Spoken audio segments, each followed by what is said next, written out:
In this guide, I'm going to show you how to fix Wi-Fi not working on Chromebook. This is Aiden from JustPause, and before we get into this guide, make sure to like the video and subscribe to the channel with all notifications on. It really does help with the channel, and it lets us know that you want more content like this, so we greatly appreciate it. If at any point throughout this guide you did have any questions, just ask them down in the comment section below, and we can help you out further. I'm going to be doing my best to reply to every single comment down there.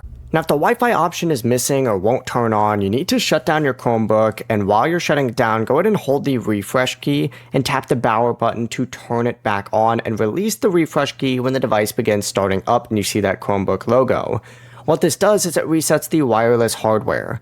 If Wi-Fi is connected but websites won't load, click on the time and you need to open up your settings and go to network, and then go to Wi-Fi, select your connected network, and you need to open up the network section and essentially find the name servers, choose custom name servers, and enter in the following list, which is 0.8 and then 0.8 This is a DNS server. It uses Google's DNS, so it works perfectly. If you're still getting an authentication error, go back to the settings section, go to network and Wi-Fi, open up the no network section and select the three dots beside your network and click forget. Turn Wi-Fi off, wait at least 5 seconds, and then turn it back on and reconnect using your password. Before you do leave, make sure to like the video and subscribe to the channel with all notifications on. It really does help with the channel, and it lets us know that you want more content like this. We'd greatly appreciate it. And if at any point throughout this guide you did have any questions, just ask them down in the comment section below and we can help you out further. I'm going to be doing my best to reply to every single comment down there. Peace.